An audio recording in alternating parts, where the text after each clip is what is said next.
हळदरुसली कुंकू हसलं मालिकेच्या येणाऱ्या पुढील काही भागामध्ये आपल्याला जबरदस्त असा ट्विस्ट पाहायला मिळणार आहे. आता सरपंच पदाचा फॉर्म भरल्याबरोबर दुष्यंतने कृष्णासोबत बसून तिला शिक्षणाचे धडे, अक्षर ओळख आणि त्याचबरोबर तिला सुशिक्षित बनण्याचा ध्यास उचललेला असतो. हेच आपल्याला या आजच्या ट्विस्टमध्ये पाहायचंय, जाणून घ्यायचंय. त्यामुळे व्हिडिओ शेवटपर्यंत नक्की पहा. तर आता प्रेक्षकांनो, इथे आपण मालिकेमध्ये पाहतोय की गावकऱ्यांच्या सांगण्यावरून आणि गावकऱ्यांच्या सपोर्टमुळे इथे कृष्णा आता ग्रामपंचायत निवडणुकीच्या ऑफिसमध्ये जाऊन पोहोचलेली असते.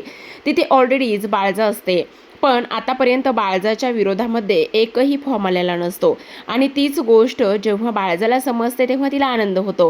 पण तेवढ्यातच पाठीमागून ढोल ताशांचा आवाज येतो आणि पाठीमागून ढोल ताशांचा आवाज आल्याबरोबर इकडे बाळजा पाहते तर दुष्यंत आणि कृष्णा हे दोघेही जण फेटे बांधूनच त्या ऑफिसमध्ये आलेले असतात. आता हे सगळं काही पाहिल्यानंतर बाळजा चिडते आणि म्हणत असते, काय आहे हे? त्यावर कृष्णा म्हणत असते, आतापर्यंत एकटीच हे सगळं काही तुम्ही करत होतात. आतापर्यंत तुमच्या विरोधामध्ये कोणीही नव्हतं, पण आता अजिबात तसं नसणार आहे. कारण आता सगळ्यात महत्त्वाची गोष्ट अशी असणार आहे की आता ह्या निवडणुकीमध्ये इथे तुमची सून म्हणजेच दुष्यंत ही तुमच्या विरोधामध्ये आता उभी राहिली आहे आणि तुमच्या विरोधामध्ये उभी राहिल्यानंतर आता मला सुद्धा बघायचं आहे की तुम्ही कशा पद्धतीने ही निवडणूक जिंकताय ते, असं कृष्णाने स्पष्टपणे सांगितलेलं असतं.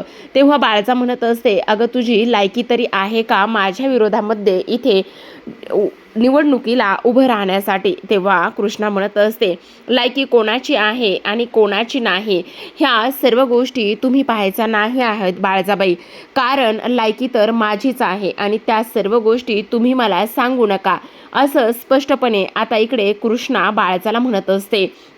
तेव्हा बाळजा म्हणत असते, ए कृष्णे जरा लायकीत राहा. तेव्हा दुष्यंत म्हणत असतो, बाळजाबाई ह्या गोष्टी तुम्ही आम्हाला नाही सांगू शकत. हे बघा, तुम्ही स्वतः लायकीत राहा. आता कोणीही निवडणुकीचा फॉर्म भरण्यासाठी एकमेकांना इथे अडवू शकत नाही किंवा असं काही करू शकत नाही. त्यामुळे तुम्ही थोडंसं ह्या सगळ्या गोष्टी जरा विचारपूर्वकच बोला.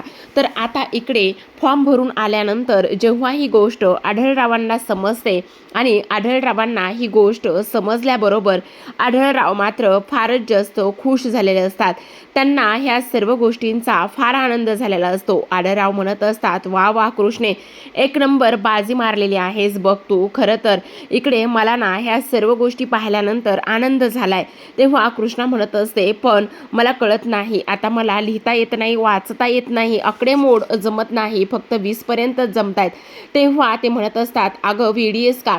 दुष्यंतने तर सर्व गावासमोरच सांगितलेला आहे ना की इकडे तो इथे कृष्णाच्या पाठीमागे खंबीरपणा उभा राहणार आहे म्हणून. मग तू ह्या सर्व गोष्टींची का बरं काळजी करतेस? तो तुला व्यवस्थित शिक्षणाचे धडे देईल ना. आता हे सगळं काही ऐकल्यानंतर जो काही दुष्यंत आहे तो म्हणत असतो, हो कृष्णा, तू अजिबात ह्या सर्व गोष्टींची काळजी अजिबात करू नकोस. त्याच वेळेला आता इकडे कृष्णा म्हणत असते, हो दुष्यंत सरकार, पण खरंच मला इकडे लिहिता वाचता येईल का? माझं काय होईल? त्यावर दुष्यंत म्हणत असतो, अगं कृष्णा, कशाला उगाचच एवढ्या ह्या सगळ्या गोष्टींचा विचार करतेस? मी आहे ना, मी तुला सर्व काही शिकवेल. तेव्हा कृष्णा म्हणत असते, पण दुष्यंत सरकार जमणार आहे का? किती आणि काय काय शिकवणार तुम्ही मला? तेव्हा दुष्यंत म्हणत असतो, अगं मग मी तुझा नवरा आहे, प्रत्येक गोष्टीमध्ये मी तुझी साथ देणार नाही तर मग कोण देणार? असं स्पष्टपणे तो इथे बोलतो. पण तरीसुद्धा कृष्णाचे मात्र पाय ती धरत नसते. इथे दुष्यंतने कितीही सपोर्ट केला किंवा काही झालं तरीसुद्धा बाळजा कशा पद्धतीने आज तिच्याशी वागली, बोलली, ह्या सर्व गोष्टी तिला आठवत असतात. आणि तेव्हा दुष्यंत म्हणत असतो, VDS का कृष्णा, हे बघ, एवढा सगळा विचार करू नकोस. आता त्या तुझ्या प्रतिस्पर्धी आहेत, त्यामुळे त्या हे सगळं काही बोलणार, सगळं काही करणार. मग तू ह्या सगळ्या गोष्टींचा एवढा विचार आणि एवढं मनावर नाही घेतलं पाहिजे, असं सुद्धा आता इकडे तो बोलत असतो. तेव्हा कृष्णा म्हणत असते, ठीक आहे दुष्यंत सरकार, तुम्ही म्हणत असाल ना तर मी तुमच्या हातून शिक्षणाचे धडे घ्यायला तयार आहे, असं म्हणून आता इकडे कृष्णाची शाळा शिकवणी सुरू झालेली असते. दिवसभर गावकऱ्यांचे कामं करायचे असतात आणि संध्याकाळी घरी आल्यानंतर दुष्यंत आता इकडे तिची शाळा घेत असतो, तिला शिकवण्याचा पूर्ण प्रयत्न करत असतो. इकडे कृष्णासुद्धा अक्षरशः मन लावूनच ह्या सर्व काही गोष्टी इकडे ती करत असते. तिला सुद्धा ह्या सर्व गोष्टींचा फार आनंद होत असतो. आता इकडे हे सगळं काही होत असताना भक्तीचा मात्र ह्या सर्व गोष्टींना फार जास्त सपोर्ट असतो. भक्ती म्हणत असते, खरं सांगू का कृष्णे, इथे दुष्यंत सरकारांसारखा नवरा मिळणे हे भाग्याचं आहे बघ, आणि तुझ्या जोडीला दुष्यंत सरकारांचा नवरा लाभला आहे ही सुद्धा तेवढीच महत्त्वाची आणि मोठी गोष्ट आहे. आता रात्रभर शिकवणी करायची आणि त्यानंतर दुसऱ्या दिवशी नेहमीप्रमाणेच उठून गावकऱ्यांचे प्रश्न, त्याचबरोबर घरोघरी जाऊन प्रचार करायचा. ह्या सगळ्या गोष्टींचं आता इकडे कृष्णाचं नित्यच झालेलं असतं, दिनक्रम झालेला असतो. आणि तिच्या सोबतीला इकडे दुष्यंत सुद्धा असतो. दुष्यंत हा सुशिक्षित आहे, त्याचबरोबर गावासाठी कोणकोणत्या योजना आहेत, कसं बोललं पाहिजे, काय केलं पाहिजे, ह्या सगळ्या गोष्टी दुष्यंत कृष्णाला सांगत असतो आणि त्याचप्रमाणे कृष्ण आता वागत असते.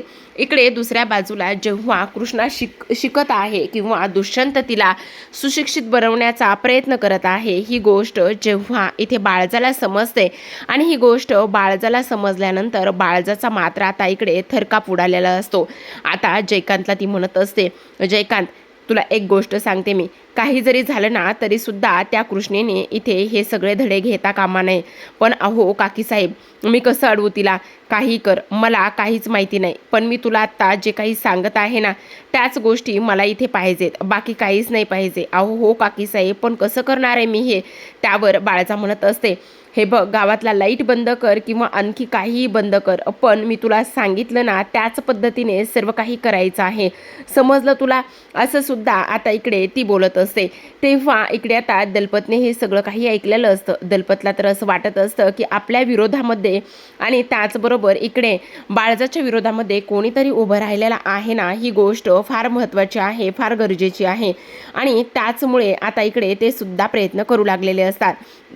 आता बाळजाला शोध देण्यासाठी, बाळजाला हरवण्यासाठी जी काही आपली आता इथे कृष्णा आहे ती कृष्णा तयार झालेली असते. आणि ती कृष्णा इथे आता तयार झाल्यानंतर आपण पाहतो की इकडे दुसऱ्या बाजूला गावकऱ्यांची आता इकडे कृष्णाकडे रांग लागलेली असते. कृष्णाकडे आल्यानंतर ती लोक तिला व्यवस्थित बोलत असतात आणि त्याचबरोबर इकडे तिची पूर्ण काळजीसुद्धा घेत असतात. ती लोक म्हणत असतात, हे बघ कृष्णा, तू काळजी करू नकोस, काही जरी लागलं, काही जरी वाटलं ना तरीसुद्धा तू आम्हाला ह्या सर्व गोष्टी सांग, त्या सर्व गोष्टींची अजिबात काळजी करू नकोस.